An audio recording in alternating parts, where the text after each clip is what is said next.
You look for Samuel, the guildmaster. He should be somewhere in town. Wandering one, how can I... You stand before the goddess statues, Jula, Althena, and Vernus. These statues have all crumbled. Texts say the goddesses sacrificed themselves to defeat a dragon, which caused their likenesses to degrade as well. Althena, the one in the center, is the goddess of compassion, battle, and odyssey, making her popular with adventurers. If your party falls during your adventure, a prayer to Althena and a tithing of your money will resurrect the party. If you are repeatedly depending on her grace, the amount you must offer for her services will continually increase. A giant man in armor finishes his prayers and turns around. His pensive expression quickly turns fierce as he sees you. He tells you that he was praying because he has sent many friends to look for the king, but they haven't found the slightest clue. When you ask to help, Samuel just nods and hands you a request form. It's the same request the temple gave you. In a remote region, marriageable girls are disappearing, one by one. The catacombs are believed to be linked somehow.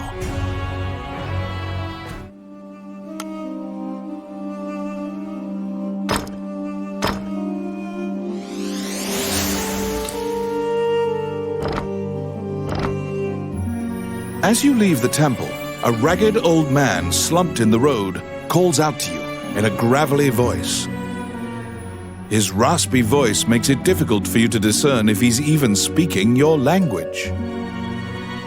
You can give him a coin if you feel pity for him. Of course, you're free to walk away as well.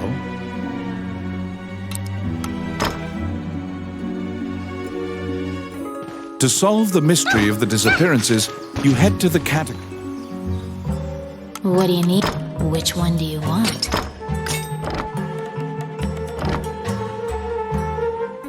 To solve the mystery of the disappearances, you head to the Catacombs, where the villagers fear.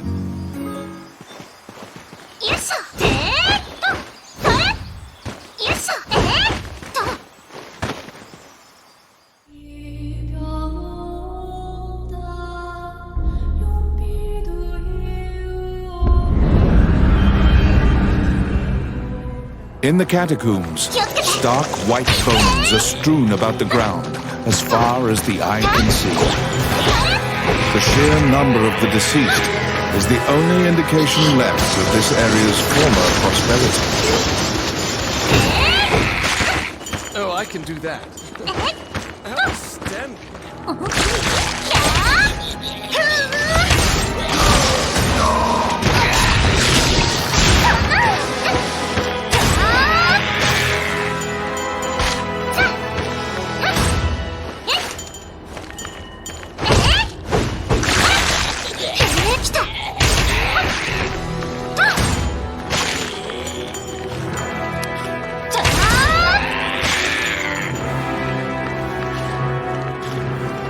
It's my turn. Simple. The Luca. Outstanding.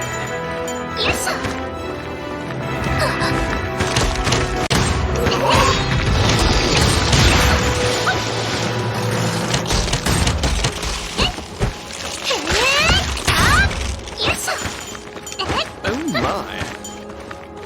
Outstanding. A strange knight stumbles out of the darkness towards you.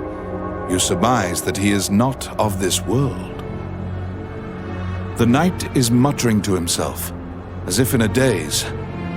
If I end my own life, they can no longer sacrifice me.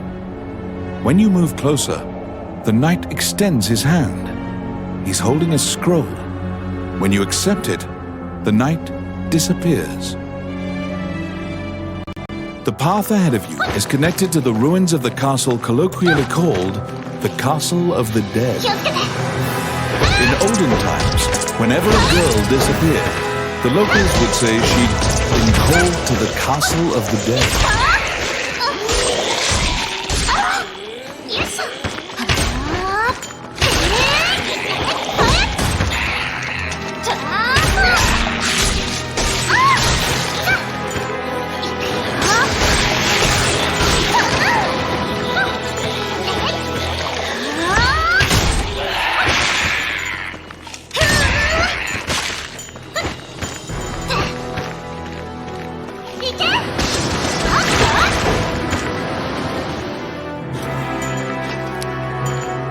yes.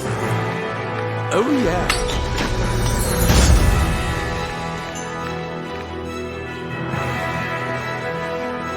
Because ghosts are incorporeal, they are completely immune to physical attacks. Their weakness is light. Torchlight will drive them off.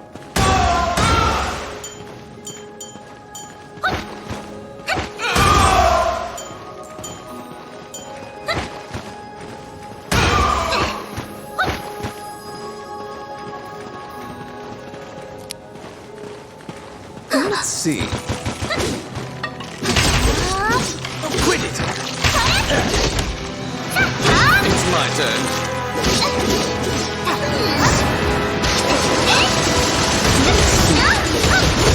Quit it!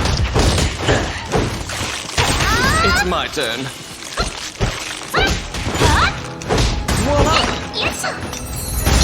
Filthy lucre! I got it! Oh yeah!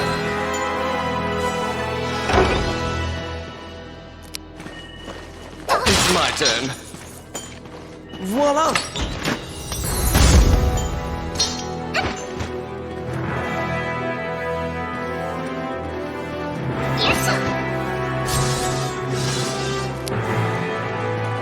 Oh yes, simple.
It's my turn. Voila!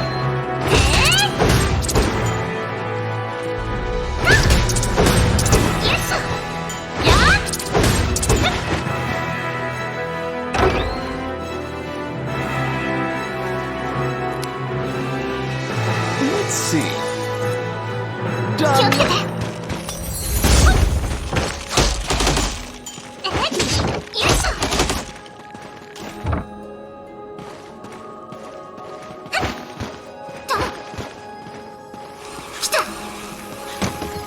Oh, yes. Oh, yeah.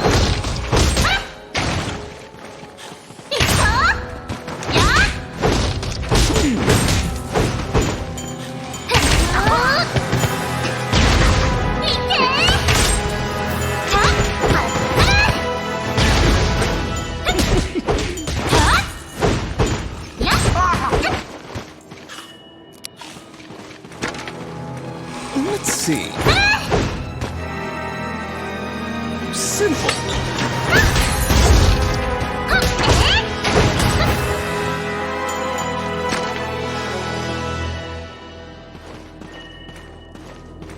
The vampire smirks and flies away.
kidnapped girls had been turned. They are now vampires, attacking other people. You utter a silent prayer, hoping that you have slain the last vampire, and leave the ruins.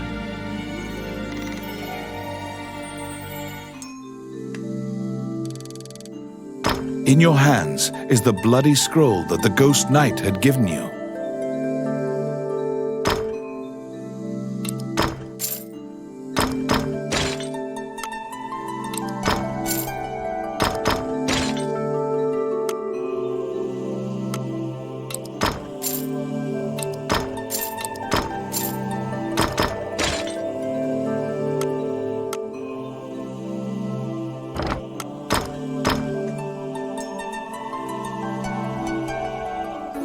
You have unraveled the mystery of the village girls' disappearances.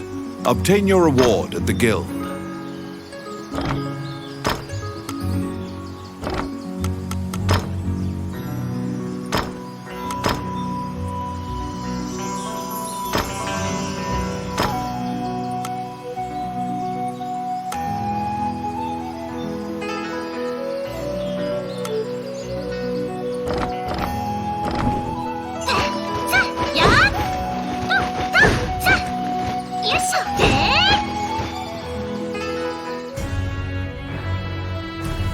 You are curious about the bloody scroll.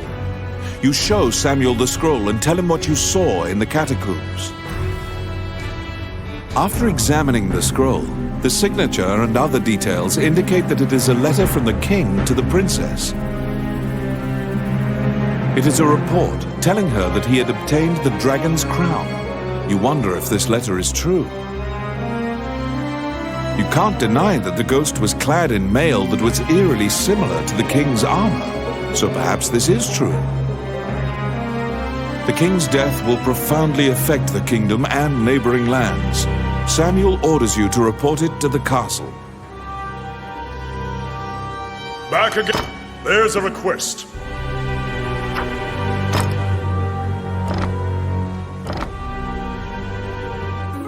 Stop right there!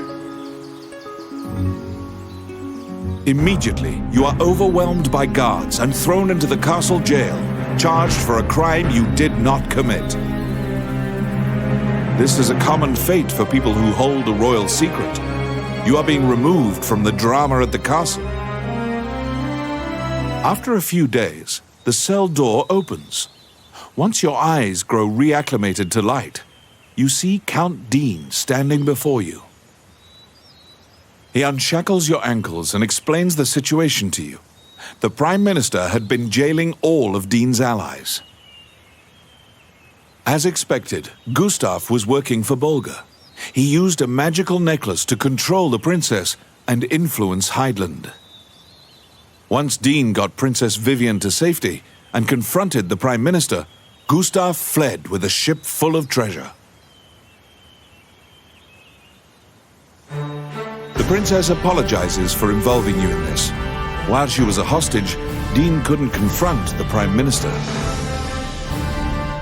This kingdom needs a new ruler immediately. Dean is no saint, but he would make a good leader, you think. However, when Gustav fled, he also stole the royal orb, another treasure that represents the right to rule Heidland. If McNeil gets the orb, it will likely result in civil war. However, the orb does not appear to have reached Bolga. Princess Vivian asks for your help with this incident. You immediately agree and begin searching for the orb.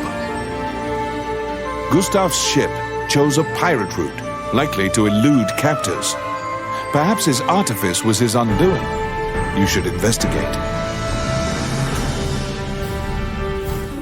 To get the orb back, you travel to Ghost Ship Cove.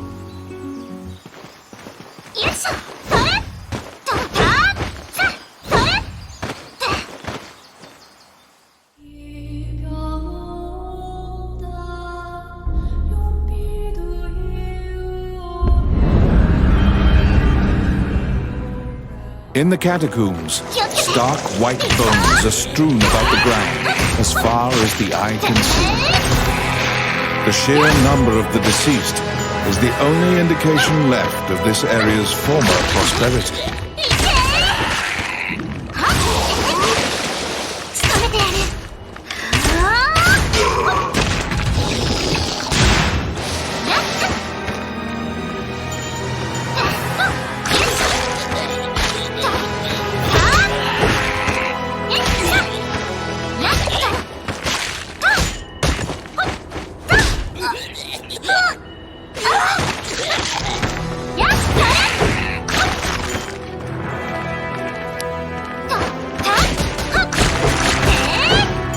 It's my turn.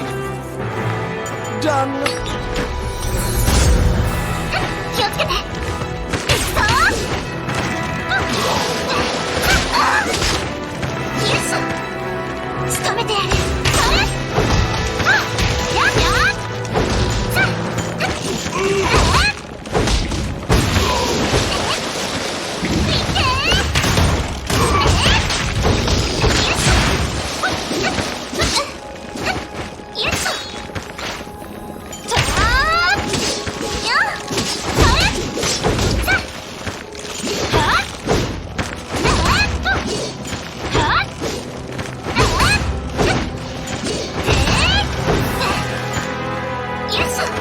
Outstanding.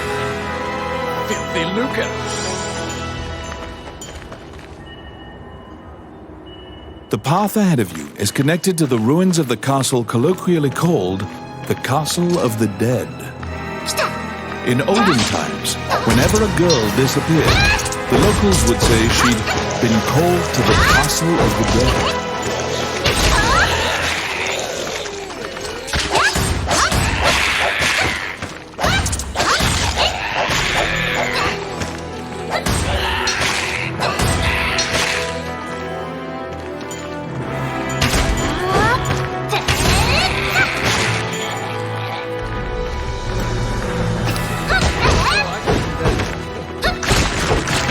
I got it. Oh yeah. Oh my.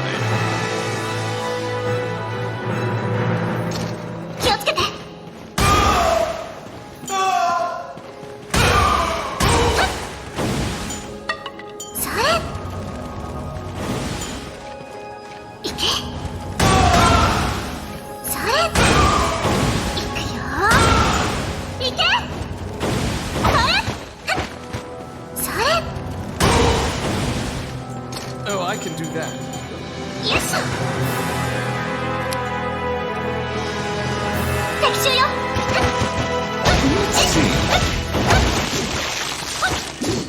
Simple.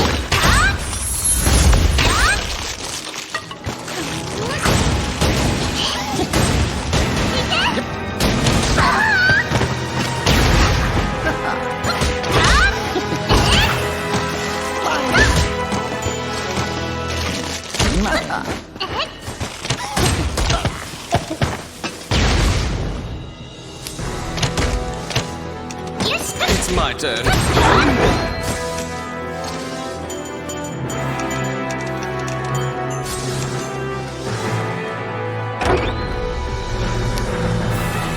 Oh, yes.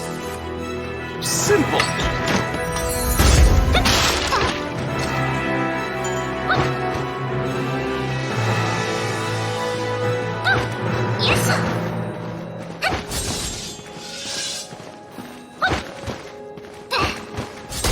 Oh, quit it, please.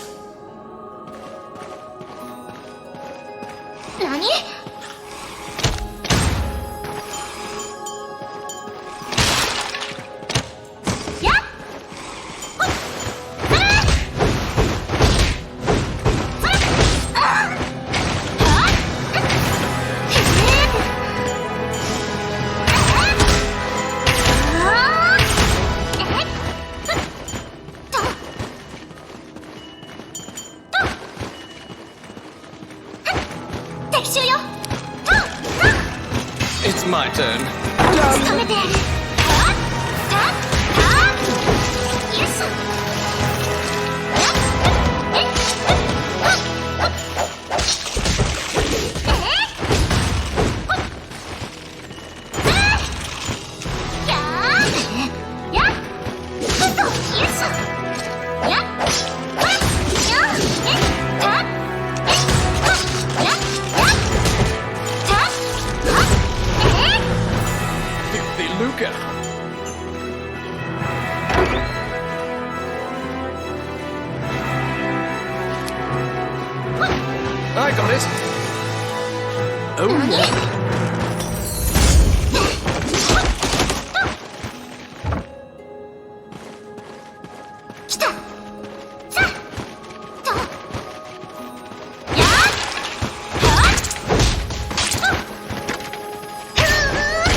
Oh, yes. Simple.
Kidnapped girls had been turned. They are now vampires, attacking other people.